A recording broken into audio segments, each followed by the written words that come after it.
Morning everyone. हमने last video में types of organisation start किया था। फॉर्मल ऑर्गेनाइजेशन के बारे में हम लोग पढ़ चुके हैं। क्या होता है फॉर्मल ऑर्गेनाइजेशन? जहाँ पर डिफाइन कर दिया जाता है, जहाँ पर रूल्स रेगुलेशन बना दिए जाते हैं, क्लियर कट अथॉरिटी रिस्पॉन्सिबिलिटी बता दी जाती है, कौन सुपीरियर है, कौन सबऑर्डिनेट है, कौन किसको ऑर्डर देगा, कौन किसको रिपोर्ट करेगा, ये सब चीज़ें क्लियरली डिफाइन कर दी जाती है। जहाँ रूल्स रेगुलेशन होते हैं, जहाँ फॉर्मेलिटी होती है। इसकी हमने फीचर्स की थी, एडवांटेज डिसएडवांटेज की थी। आज हम बात करेंगे इनफॉर्मल ऑर्गेनाइजेशन की। इनफॉर्मल ऑर्गेनाइजेशन वो ऑर्गेनाइजेशन जो कि डेलिबरेटली क्रिएट नहीं की जाती, मतलब ऑटोमेटिकली क्रिएट हो जाती है, अपने आप बन जाती है। कैसे हो सकता है? जो वहाँ पर लोग काम कर रहे हैं उनकी लाइकिंग सेम हो, उनका रिलीजन सेम हो, उनका इंटरेस्ट सेम हो, तो ये वो ऑर्गेनाइजेशन होती हैं जो कि अपने आप ऑटोमेटिकली बन जाती हैं अपनी पर्सनल नीड्स को पूरा करने के लिए। अपनी पर्सनल नीड्स को पूरा करने के लिए क्या होता है informal organisation? Informal organisation,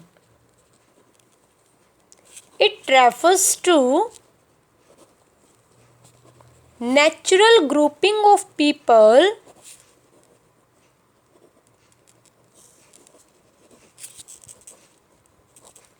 in the work situation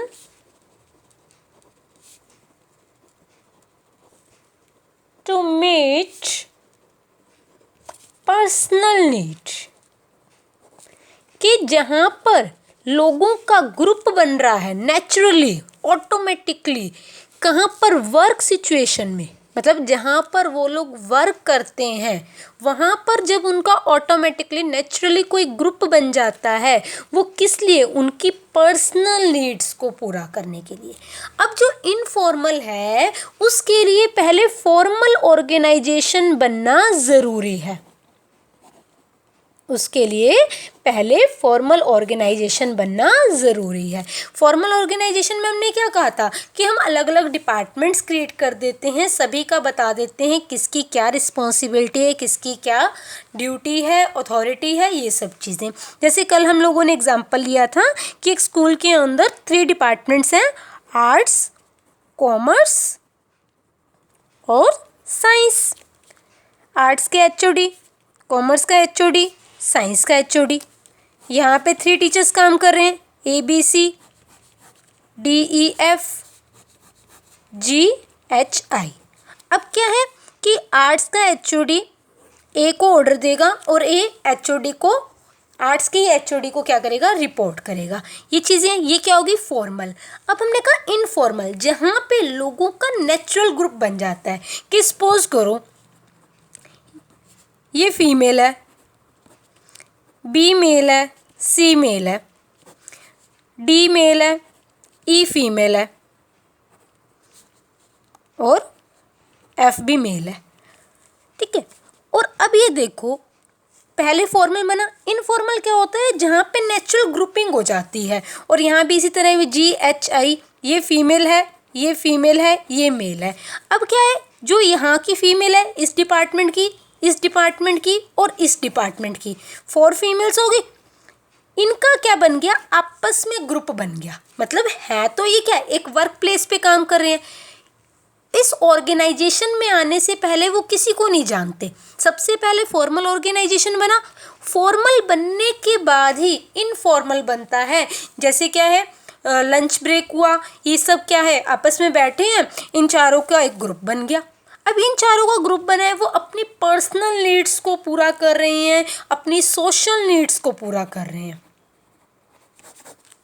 gossip हो गया, ये सब लगा लो। तो इनफॉर्मल ऑर्गेनाइजेशन क्या होता है? जो अपने आप बन जाता है जब उनकी क्या होती हैं, थिंकिंग सेम होती है, लाइकिंग सेम होती है, उनका इंटरेस्ट, टेस्ट, ये सब चीज़ें जब कॉमन हो जाती है, तो उनका जब ऑटोमेटिकली कोई ग्रुप बन जाता है, वो कहलाता है इनफॉर्मल ऑर्गेनाइजेशन। आया समझ? इनफॉर्मल के लिए फॉर्मल का होना ज़रूरी है। इनफॉर्मल के लिए फॉर्मल का होना ज़रूरी है। पहले फॉर्मल बनेगा, उसके बाद ही इनफॉर्मल बनेगा। और इनफॉर्मल किस लिए बनाया जाता है? पर्सनल नीड को पूरा करने के लिए। हम ये नहीं कहेंगे कि इनफॉर्मल से ऑर्गेनाइजेशन को कोई फ़ायदा नहीं होगा। इनफॉर्मल ऑर्गेनाइजेशन से भी, इनफॉर्मल वे से भी क्या होता है, ऑर्गेनाइजेशन को बेनिफिट होता है। ये सब अभी हम डिस्कस करेंगे। उसके बाद आता है features of informal organisation. Features of informal मतलब जहाँ पे फॉर्मेलिटीज़ नहीं होती। इनफॉर्मल फॉर्मेलिटीज़ नहीं होती। अब मान लो आप अपने मम्मा से बात कर रहे हो, आप अपने ब्रदर से बात कर रहे हो, आप अपने सिस्टर से बात कर रहे हो, क्या वहाँ रूल्स रेगुलेशन होते हैं? नहीं ना। आप विदाउट एनी हेजिटेशन अपने कुछ भी मैटर आप उनसे डिस्कस कर सकते हो। वो क्या हो गया? इनफॉर्मल। फॉर्मल क्या है? जहाँ रूल्स रेगुलेशन हो। जैसे आप अपने ब्रदर सिस्टर से बात करते हो, क्या वैसे ही स्कूल में टीचर से बात करते हो? नहीं ना। जैसे मम्मा पापा से बात करते हो वैसे बात करते हो? नहीं ना। तो इनफॉर्मल क्या है? जहाँ रूल्स रेगुलेशन नहीं होते। और फॉर्मल क्या होता है? जहाँ रूल्स रेगुलेशन होते हैं, कुछ बाउंडेशंस होती हैं। तो फर्स्ट फीचर हम कर रहे हैं based on formal organisation. Based on formal organisation.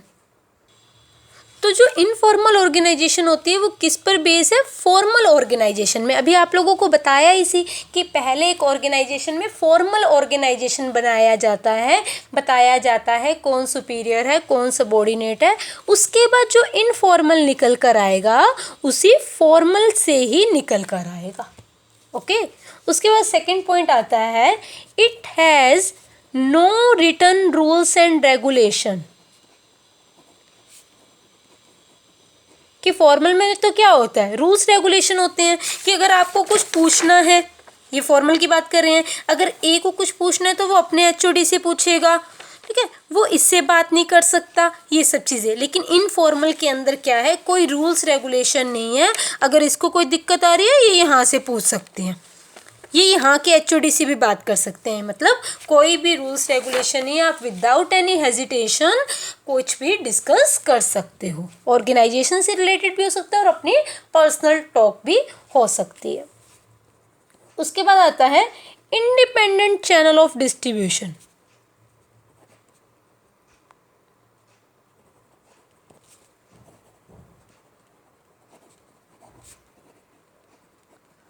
Independent मतलब क्या है? कोई प्रॉपर पैथ नहीं बताया गया, क्लियर कट बताया नहीं गया कि कौन किससे बात करेगा। इट मीन्स कि जो एक लोअर रैंक वाला है ना, मतलब हमने वर्कर की बात की, वर्कर डायरेक्टली टॉप लेवल से भी कम्युनिकेट कर सकता है। क्योंकि ये नहीं कहा जाता इनफॉर्मल में, फॉर्मल में तो होता है वर्कर किसको कहेगा? लोअर लेवल को, लोअर वाला मिडिल को, देन मिडिल वाला टॉप को। लेकिन इनफॉर्मल के अंदर क्या है कि एक वर्कर डायरेक्टली टॉप लेवल से कम्युनिकेट कर सकता है, क्योंकि क्लियर कट कुछ भी बताया नहीं जाता।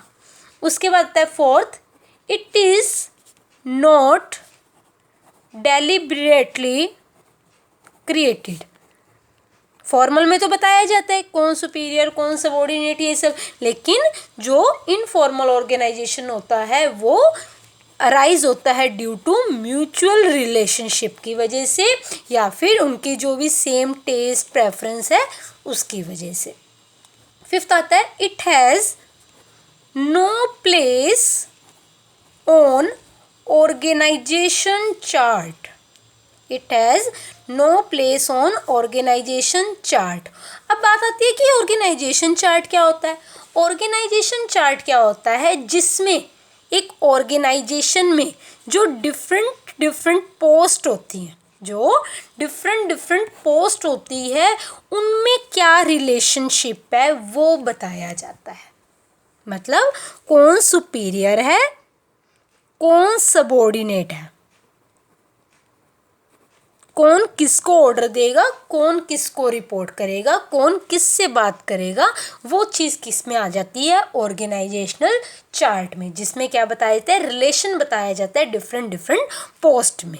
तो क्योंकि फॉर्मल के अंदर बताया जाएगा कि कौन किससे बात करेगा, कौन किसको ऑर्डर देगा, कौन किसको रिपोर्ट करेगा, तो इनफॉर्मल ऑर्गेनाइजेशन का ऑर्गेनाइजेशनल चार्ट के अंदर कोई भी प्लेस नहीं होता। ओके।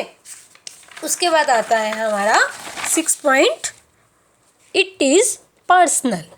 इट इज़ पर्सनल कि जो इनफॉर्मल ऑर्गेनाइजेशन होता है ना, हमने फॉर्मल की बात की, फॉर्मल ऑर्गेनाइजेशन क्या होता है, इम्पर्सनल होता है, जिसमें हम एक एक एम्प्लॉय की फीलिंग्स को नहीं देखते। मतलब कह दिया कि आपको इसी से वर्क करवाना है, आपको इसी से पूछना है, तो आपको उसी के नीचे रहकर ही काम करना होगा।